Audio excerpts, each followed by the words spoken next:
Good evening and welcome to Fantasy Formula One Podcast. I am your host, Paul, and tonight we are going to be discussing the driver bio of Lance Stroll. He drives the number 18 car for Aston Martin, and we're going to go through race by race and discuss his performance in 2023 and see what we can expect in 2024, at least as far as the fantasy F1 game is concerned. So he kicked off the season at $7.5 million, which is comparable to Fernando Alonso, who came out at $7.9. He is well increased, almost double his value to. He increased $6.5 million, so he finished the season at $14 million, or which would be about 14% of your $100 million budget for the season. So let's go ahead and dive into it. So for round one in Bahrain, Lance Stroll, he qualified 8th, finished 6th, which is fine. It's good. I mean, $7 million. For $7 million, you got 6 points. Sorry, for $7 million, you got 17 points. So again, really, really good for the first race. Then for the second race, he qualified 6th, finished 20th. He got a DNF, crashed out on lap 16. Not what you're looking for. And keep in mind, at this point, the same race that he crashed out, his teammate made a podium. So especially since they're comparable in price, in 2023, you would be going for Fernando Alonso, not necessarily Lance Stroll. And we'll talk about the actual team constructor here in a second. And then, as soon as I say that, race number 3, he qualified 6th, finished 4th for 21 points, which is good. Very good. Then in round 4, qualified 9, finished 7 for 18 points. In Miami, round 5, qualified 18, finished 12 for 12 points. This is really great. There was no round number 6. And so going into round number 7, right now, to look at how it was in 2023, Aston Martin as a constructor is doing pretty well, especially for their value. And Fernando Alonso is making podiums, so you want him. And Lance Stroll is not necessarily doing so good you would want him on your team, because remember, in this season, you had to have Red Bull as a constructor. You had to have Max Verstappen as one of your drivers, and at that point, over half your budget's gone. Roughly half your budget's gone, just in those two people. And you still had one more constructor and 4 more drivers to get. So, at least if I remember correctly, when I had,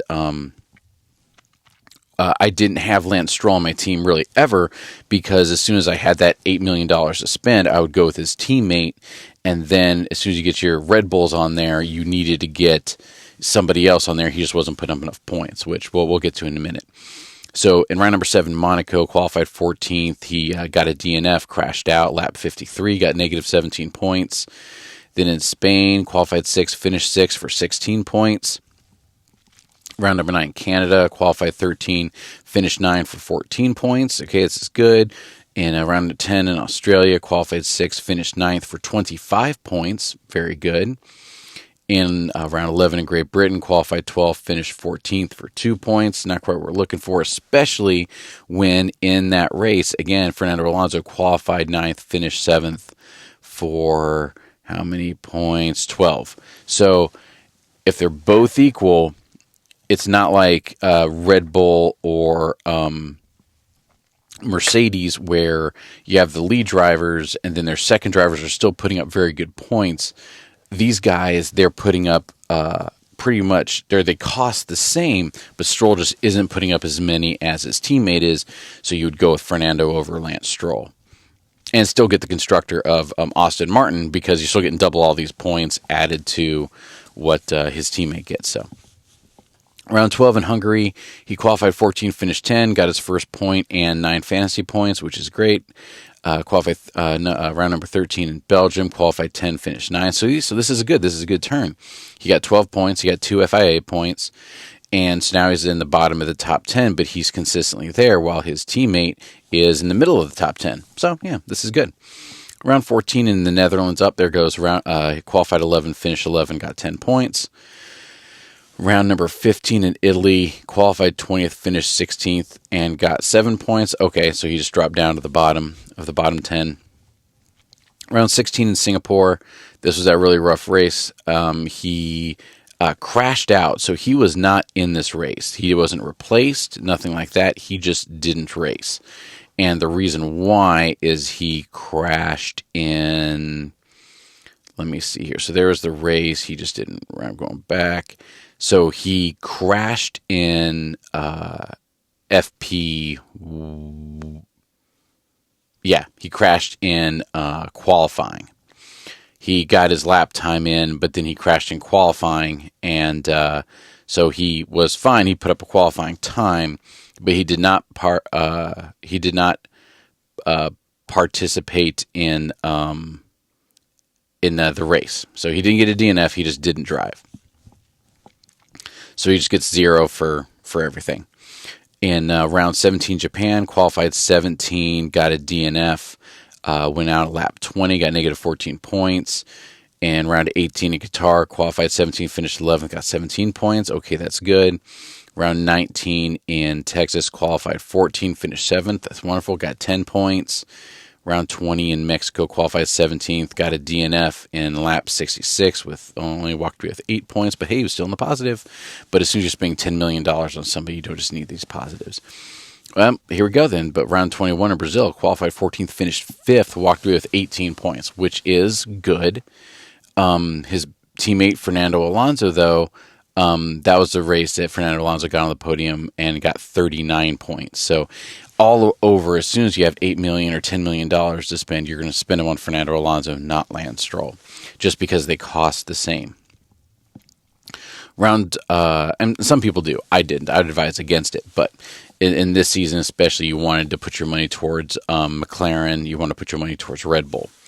So Lance Stroll in round number 22 in Vegas, again, he qualified 14th just because qualifying was really a pain on this, but he finished 5th, which is great. Got 39 points.